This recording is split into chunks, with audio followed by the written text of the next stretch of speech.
Hello, Legatus Legionis. I'm Thomas. I'm a man of prayer and a teacher of contemplative prayer.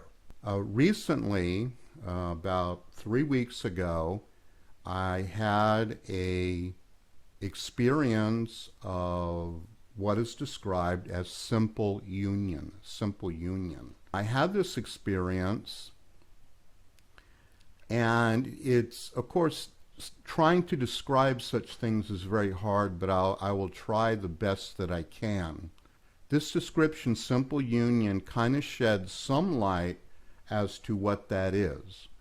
Behind me is a sculpture of Teresa of Avila receiving the arrow in her heart. Transverbation is what it's called. And simple union is a mystical state. There's no doubt about it. It's not the highest state, but it is the beginning of that road that will culminate in what is known as spiritual marriage. Now, I don't actually know exactly where I am at. It is very possible that the Lord gave me a taste of something before I was ready for it. But it has been extremely transforming. We also did the 7-day prayer about a week ago, and at that time I had another experience of simple union. Not only was it very powerful and it changed me, but it seemed to also have the effect of changing members of our group who have been praying with me for the last 4 years. So I not only got blessed, but many of the members of the group got blessed. And there was one particular member who also experienced the simple union. I was very surprised by this, but not completely taken off guard, because this particular person had been going under great trials and physical illnesses, but yet had continued to persevere in prayer. So in some ways, it was a little understandable why she would have such an experience. And I also heard that Mark Hook had what he called a unitive experience. The question comes, is the Lord trying to do something even more with the laity than the laity ever thought during the times that we are in?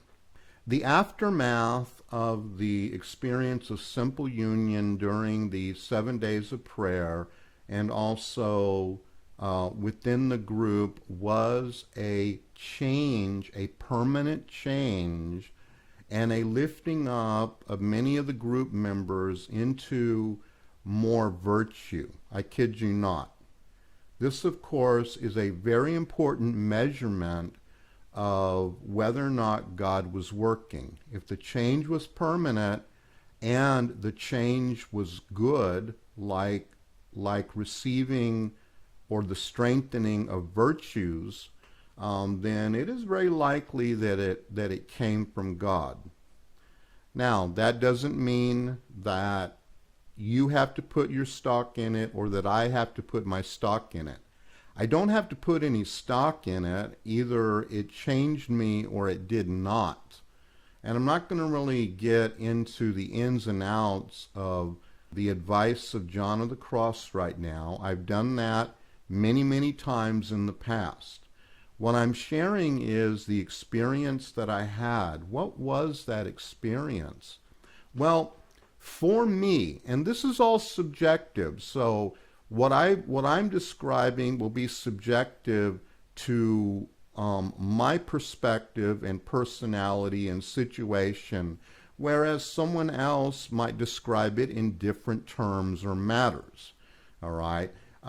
Of course, Teresa of Avila gives a wonderful description in the interior castle. She says, God implants himself in the interior of the soul in such a way that when it returns to itself, it cannot possibly doubt that God has been in it, and it has been in God. But I'm going to share my experience, which is, as I was praying in the presence of the Lord, the Spirit of the Lord seemed to draw close to me and then become unionized with me. This was my experience. And the total time that it happened, I'm sure, was not more than a few minutes. Although the effects and power and change were extremely powerful. Again, I have not experienced God transforming me in a split second. Okay? It's a very incredible thing. All right? And I'm speaking to you as just simply a guy who experienced this thing. All right? About 5 years ago, I experienced something similar, but it didn't feel as unitive as it did. It was what I think was a rapture experience, and I was kind of taken to the Lord, and then again I was changed in an instant.